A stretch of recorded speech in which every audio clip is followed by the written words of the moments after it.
წარმოიდგინეთ, რომ სამყარო, რომელსაც იცნობთ, ფაქტობრივად ერთ ღამეში იცვლება. ზუსტად ეს დაემართა საქართველოს მესამე საუკუნეში. ეს არის ამბავი იმაზე, თუ როგორ შეცვალა ერთი იმპერიის აღზევებამ რეგიონში აბსოლუტურად ყველაფერი და როგორ გაიყო ორი ქართული სამეფოს გზა. ერთისთვის ეს იყო კრიზისის დასაწყისი, მეორესთვის კი წარმოუდგენელი შესაძლებლობების კარი. მაშ, რა მოხდა სინამდვილეში? როგორ მოხდა, რომ მესამე საუკუნემ საქართველოს ისტორიის მიმართულება ასე რადიკალურად შეცვალა? რა იყო ის პირველი დომინოს ქვა, რომელმაც მთელი ჯაჭვი აამოქმედა და ყველაფერი თავდაყირა დააყენა? მოდით, ერთად გავერკვეთ.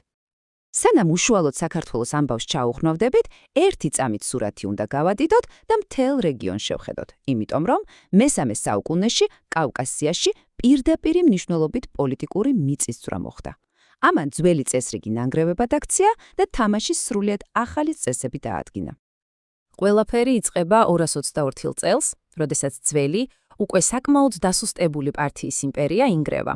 მაგრამ მის ნანგრევებზე რაღაც ბევრად უფრო ძლიერი და, მოდი ვთქვათ, საშიში ჩნდება. ეს არის სასანიანთა ირანი. ეს არ იყო უბრალოდ ერთი დინასტიის მეორეთი ჩანაცვლება, არა. ეს იყო ახალი აგრესიული სუპერძალის გამოჩენა, რომელსაც ამბიცია ჰქონდა, რომ მთელი რეგიონი დაემორჩილინებნა. და აი ამ გეოპოლიტიკური ქარიშხლის შუაგულშია აღმოჩნდა ორი ქართული სამეფო. ერთ მხარეს გვაქვს ქართული, იგივე იბერია. დიდი, ძლიერი, რომელსაც უკვე გამოცდილება ჰქონდა დიდ იმპერიებს შორის ლავირების. მეორე მხარეს კი ლაზიკა, შავი ზღვის სანაპიროზე მიმოფანტული პატარა სამთავროების ნაკრები, რომელიც უფრო ვაჭრობაზე იყო ორიენტირებული ვიდრე დიდ პოლიტიკურ თამაშებზე. კარგი, მოდით პირველ რიგში ვნახოთ, რა ბედი ეწია ძლევამოსილ ქართლის სამეფოს, როდესაც სამხრეთიდან ეს ახალი და უმდობელი მეზობელი გამოუჩნდა. და აი აქ ისმის მთავარი კითხვა. როგორ მოხდა, რომ ეს ძლიერი, გამოცდილი სამეფო უცრებ ირანის გავლენის ქვეშ შექცევა? რა თქმა უნდა, ეს ერთი ხელის მოსმით არ მომხდარა. მოდით ჩავუღრმავდეთ მიზეზებს. წარმოიდგინეთ, ქართლის მდგომარეობა, ის ბუფერი, პართიის იმპერია, რომელიც მას ერთგვარად იცავდა, უბრალოდ გაქრა. სამაგიეროდ სამხრეთით გაუჩნდა ახალი ძალიან აგრესიული მეზობელი. ის ძველი თამაში, რომელსაც წლები თამაშობდა, ბალანსირება რომსა და პართიას შორის, უბრალოდ დასრულდა.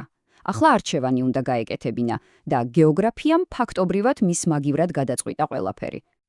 და სანამ ქართლი ამ კრიზისს ებრძოდა, შავი ზღვის სანაპიროზე აბსოლუტურად საპირისპირო პროცესები მიდიოდა. ერთი ქართული სახელმწიფო სუსტდებოდა, მეორე კი პირიქით ძალას იკრებდა. და აქ რა თქმა უნდა ჩნდება მეორე მთავარი კითხვა. კი, მაგრამ როგორ? როგორ მოახერხა ლაზიკამ გაძლიერება, მაშინ, როცა მთელი რეგიონი ფაქტობრივად ცეცხლში იყო გახვეული? ლაზიკის სტრატეგია ითით გენიალურად მარტივი იყო. სულ სამი ნაბიჯი. პირველი, შიდა ძალების გაერთიანება. ანუ ეს დაქსაქსული ტომები ერთ მმართველს დაუმორჩილეს. მეორე, მომენტის გამოყენება. რომს შავი ზღვისთვის ნაკლებად ეცალა, რეგიონში ძალაუფლების ვაკუუმი გაჩნდა და ლაზებმა ის ვაკუუმი უბრალოდ შეავსეს. და მესამე, ყველაზე მთავარი, ლოკაცია. თავისი სანაპირო მდებარეობა გამოიყენეს და ხელში ჩაიგდეს უმნიშვნელოვანესი სავაჭრო გზები. ეს იყო ხომხდებით ნამდვილი სტრატეგიული მასტერკლასი. და აი შედეგიც. მესამე საუკუნის ბოლოს რეგიონის რუკამ ისეთი აღარ იყო, როგორიც დასაწყისში. ამ ორმა სრულიად განსხვავებულმა გზამ ჩვენი ორი სამეფოს ბედი სამუდამოდ შეცვალა. აი ეს დიაგრამა ძალიან კარგად აჩვენებს ყველაფერს. შეხედეთ, სასანიანთა გავლენა 3D ასული. ქართლის დამოუკიდებლობა სამწუხაროდ ძალიან დაბლაა და მათ შორის ლაზიკა ახალი სერიოზული მოთამაშე, რომელსაც უკვე ანგარიში უნდა გაუწიო. მოდით პირდაპირ შევადაროთ. მანამდე და შემდეგ. ქართლი. საუკუნის დასაწყისში ძლიერი, დამოუკიდებელი სამეფო, ბოლოს კი ირანის გავლენის ქვეშ მოქცეული ვასალი. ლაზიკა პირიქით. ტომების რაღაც უფორმო ერთობიდან იქცა შავი ზღვის ერთ-ერთ მთავარ ძალად. ხომ წარმოგიდგენიათ, რა დრამატული ცვლილებაა სულ რაღაც ერთ საუკუნეში. ასე რომ, მთავარი იდეა, რაც უნდა დაგვამახსოვდეს, ესაა. ერთი და იგივე ისტორიულმა მოვლენამ, სასანიანთა აღწევებამ, ერთი ქართული სამეფოსთვის კრიზისი გამოიწვია, მეორესთვის კი უნიკალური შანსი აღმოჩნდა. ყველაფერი დამოკიდებული იყო გეოგრაფიაზე, სტრატეგიასა და მომენტის სწორად გამოყენებაზე. ფაქტობრივად, მესამე საუკუნემ უბრალოდ სცენა მოამზადა მომავალი საუკუნეების გიგანტური ბრძოლისთვის და ეს, რა თქმა უნდა, გვიტოვებს ერთ დიდ კითხვას. საბოლოოდ ვინ მოიგებდა ამ ბრძოლას კავკასიისთვის?